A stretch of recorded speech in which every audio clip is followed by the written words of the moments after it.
प्यारे देशवासियों, नमस्कार। प्रधानमंत्री महोदय पता नहीं किस मिट्टी के बने हैं। इनमें सचमुच प्रधानमंत्री का कोई भी गुण आज तक देखने को नहीं मिला देशवासियों को, कोई भी गुण।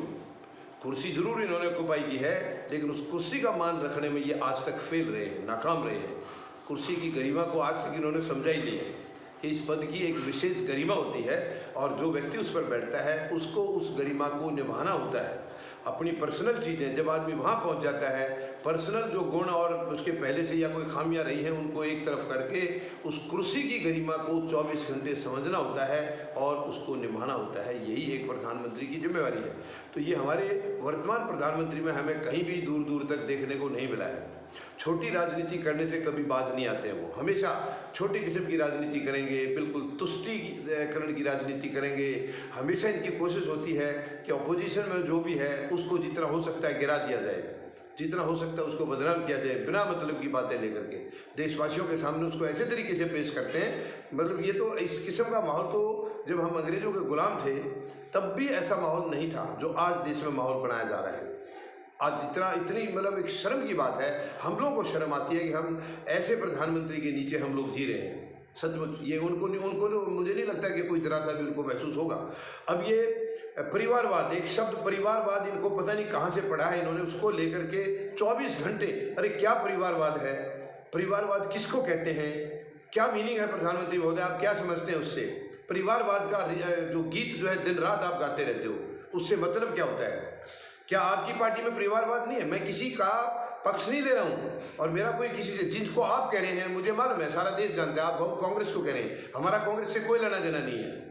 हमारी सैनिकों की अलग पार्टी है, वो कि जो जिसका कि किसी से भी मेल नहीं खाता है, ना बीजेपी से, ना कांग्रेस से, ना किसी और से, क्योंकि इन पार्टियों में कैरेक्टर नाम की, चरित्र नाम की कोई चीज़ हमें देखने को नहीं मिली आज तक। इन पार्टियों में कम ज़्यादा किसी न किसी में ज़्यादा, किसी में कम है, तुष्टिकरण की यानी भेदभाव की, ये नफरत की राजनीति कहीं न कहीं हर एक में है, किसी में कम है, किसी में ज़्यादा है। हाँ, वर्तमान में जो बीजेपी की सरकार है इसमें सब इन्होंने पुराने सारे रिकॉर्ड ध्वस्त कर दिए हैं। नफरत इतनी ज़्यादा आज तक किसी ने नहीं फैलाई है, देश को कमज़ोर आज तक करने की कोशिश किसी ने नहीं की है, सबसे ज़्यादा इन्होंने किया है।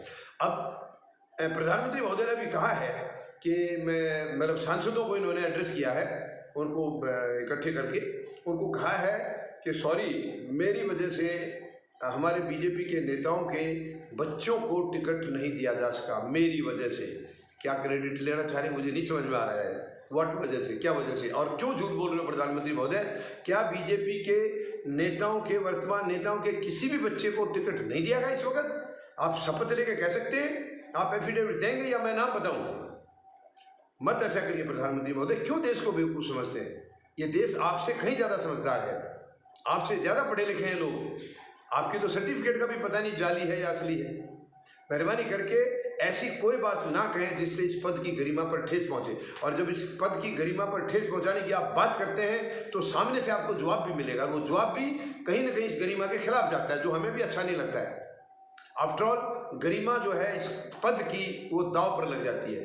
ये सच में यानी इसलिए कहते हैं कि जो आदमी बिल्कुल उसकी गरिमा को पहचान सके, निभा सके, उसी व्यक्ति को उस कुर्सी पर बैठने का अधिकार है।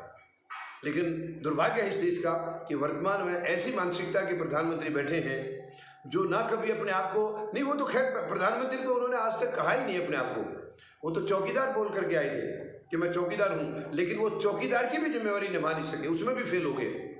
चौकीदार तो बहुत बड़ा वफादार होता है, जिसका भी है, किसी आदमी का चौकीदार है या किसी दुकान का चौकीदार है, किसी के खेत का चौकीदार है, किसी संगठन का चौकीदार है, वो उसके प्रति पूरी तरह वफादारी निभाता है। तो आप तो प्रधानमंत्री उसमें भी फेल हो गए।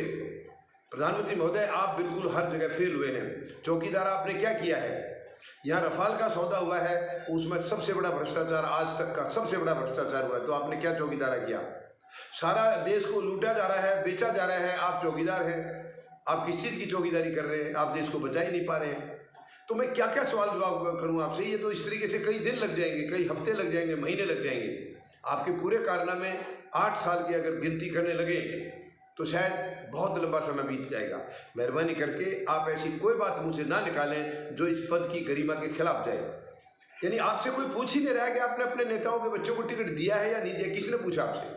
आप तो खुद ही सवाल करते रहते हो, खुद ही जवाब देते हो, लेकिन निशाना आपका विरोधी होते हैं, और विरोधियों में भी सबसे बड़ा निशाना आपका कांग्रेस पर होता है। क्यों तुच्छ राजनीति कर रहे हो? वो भी इस देश के थे, वो भी इस देश में इतने सालों तक उन्होंने सरकार चलाई है, किसी ने जनता ने उनको हक दिया होगा तभी चलाया है, और वो हक आपको भी दिया था 2014 में। 19 में आपने ज़बरदस्ती ले दिया।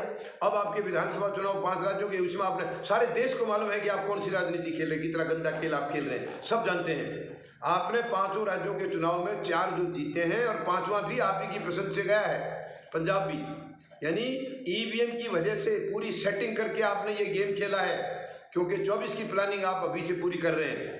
लेकिन आप भूल जाएं, जो प्रधानमंत्री महोदय, 24 का सपना भूल जाएं आप उसके नज़दीक भी नहीं जा सकेंगे। ये आप आज बता रहा हूँ मैं आपको। और ये भी 5 राज्यों में आपको कहीं एंट्री नहीं थी अगर आपने ये गंदा गेम ना खेला होता तो। लेकिन 24 में ये गेम हम आपको नहीं खेलने देंगे, ये हमारा भी चैलेंज है।